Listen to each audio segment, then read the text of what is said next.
Viewers, the stage is set for the introduction of the Waqf Amendment Bill in Parliament, which proposes to bring the much-needed reforms in the Waqf Act of 1995. Currently, under this act, the board has sweeping powers to claim any property in any part of the country in the name of charity.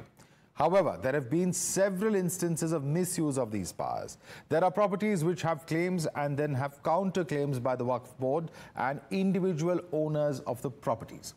Now, while the government, through this bill, wants to make the verification process of these properties mandatory, the All India Muslim Personal Law Board and several leaders in opposition have been saying that this is yet another attempt to usurp the land that belongs to Waqf boards. It's another attempt by the BJP, they say, to target a specific community.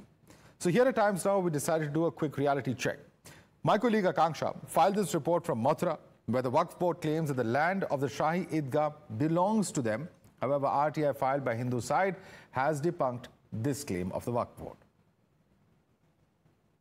Well, the Modi government is all set to amend the Waqf Act to keep a close check on the Waqf board, and one such example of unfettered power of Waqf is that of the Krishan Janam Bhoomi case. Now, here in the Sunni Central Waqf Board claims that the 2.5 acres of the Shahi Idgah Mosque comes under them, and hence they became the party to this case. And this is something that the Hindu side has countered time and again in the court, but this time they have one RTI reply that has been that they have received, in fact, from the Survey Commissioner of Waqf. No property is registered on the name of Sunni Central Waqf Board, and also their claim that the 2.5 acre of the Shahi Idgah Mosque comes under them has absolutely no backing. And this is what the Hindu side also told the court, that the Sunni Waqf Board has no document or any sort of proof to in fact back this claim of theirs, and they should be removed as the party in the crucial Krishan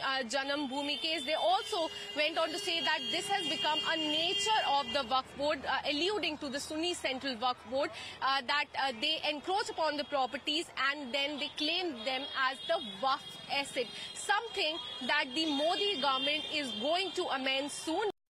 आपने ये RTI एक file की थी, इसमें क्या आपकी तरफ से प्रश्न था और क्या कुछ एक इसमें आंसर आया? देखिए, श्री कृष्ण जन्मभूमि के मामले में जो 13.37 एकड़ जमीन है, लगभग 2.5 एकड़ में ईदगाह बनी हुई है, और ईदगाह को जो 2.5 एकड़ की जमीन है उस पर ये बार बार क्लेम करते हैं और कहते हैं कि ये प्रॉपर्टी शाही ईदगाह पक्ष की है, सुन्नी वक्फ बोर्ड की है। तो इसी को लेकर के हमने एक पत्र उनको RTI मांगी थी, तो इस पत्र के द्वारा बिल्कुल क्लियर कर दिया गया कि ये प्रॉपर्टी शाही ईदगाह मस्जिद डी गेट मथुरा की वक्फ में रजिस्टर्ड नहीं है। मैं कहूंगा कि वक्फ बोर्ड एक भस्मासुर है, ये पूरे देश की प्रॉपर्टी को निकल गया। 8.7 लाख हेक्टेयर जमीन इनके पास है, जो सैन्य बल के और रेलवे के बाद तीसरे नंबर पे इनके पास प्रॉपर्टी है। जो प्रॉपर्टीज हैं इस तरह से जो कैप्चर की गई हैं, इनका पूरी जांच हो, पूरी पता होना चाहिए। अभी हम इस पत्र को 12 अगस्त को हाई कोर्ट में सुनवाई है, 12 अगस्त को हम इसे रखेंगे कोर्ट में, और हम कहेंगे कि सुन्नी वक्फ बोर्ड का इस प्रॉपर्टी से कोई कंसर्न नहीं है, तो लिहाजा वो इसमें क्यों इंटरफियर कर रहे हैं।